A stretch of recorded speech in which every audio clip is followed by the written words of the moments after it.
Every year around fall and winter, my skin tends to get a little bit dry. I think it's probably a combination of the cold weather, of course, but also the indoor heating everywhere I go. So what I like to do during this time of the year is switch up my skincare routine and include products that have or that provide my skin with a little bit more moisture. So today I want to share some of the DIY skincare that I've been including in my routine to help me with this.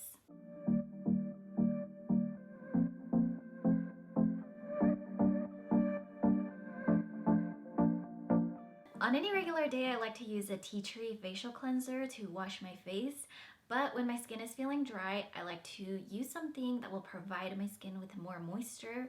So today I'm going to be experimenting with almond oil as a cleanser. Usually when it comes to oils on my skin, I like to use jojoba, but this time I decided to experiment and try almond oil. So I'm going to be using 2 tablespoons of this. And to this, I'm gonna add 6 drops of lavender essential oil. Lavender is very soothing for the skin, and aside from that, I really love the smell of it. It smells very good, it's very relaxing. And I know using oil on the face may seem kind of scary to some people. We're so used to soap-based cleansers that foam up, but a lot of the times it's those kind of cleansers that will strip our skin and leave it feeling dry. And oil is so gentle and very effective at removing makeup, particularly eye makeup, which can be some of the most stubborn, so I really like it. Now that my face is clean, I'm gonna apply a face mask. And my go-to anytime I have dry skin is honey. This time I decided to mix it with a little bit of ground oats. I just add enough to form somewhat of a paste. Oatmeal helps to soothe and soften the skin, and honey is a natural humectant, so it helps the skin retain moisture, which is exactly what I want. So I just leave this on for about 15 to 20 minutes, and then I like to massage this into my skin using circular motions just to do a little bit of gentle exfoliation, and then I wash it off. To tone my skin, I like to mist rose water all over my face. Now, I didn't make mine, of course, because that's a very tedious process, but the one I use is 100% natural and organic, so I'll have it linked in the description box if you're interested in it. But I love rose water because it's a very gentle toner. It doesn't have alcohol or anything else added to it. It's also very soothing on the skin, and it leaves your face feeling moisturized, which is perfect for this routine.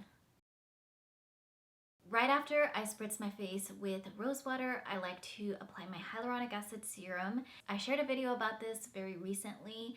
I go into details and talk about all the benefits, so you can watch that if you want. But basically, it's amazing. I think it's something that we should all add in our skincare routine. It helps the skin retain moisture, and it keeps your skin hydrated all day long. I've been on the hunt for an all-natural and organic face moisturizer, and as it turns out, they're not that easy to find. So I had just come across one that I had really liked, and I ran out, went to go buy it again, but it turns out the store is temporarily closed.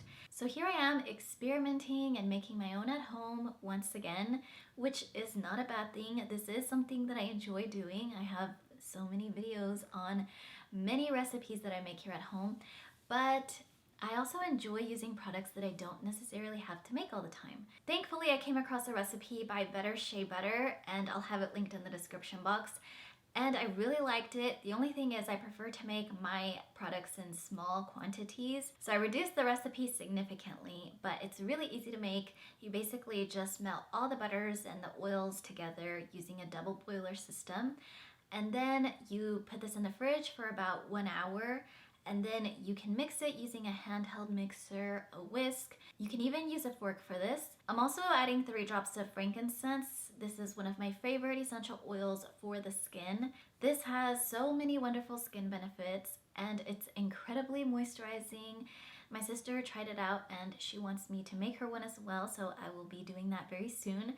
But I think this is the perfect way to seal everything in as the final step in the skincare routine. So if you're into DIY and all-natural skincare products, I have an entire playlist full of recipes that you can make at home, so I'll have that linked here on the screen. Thank you so much for watching, and I will see you all next time.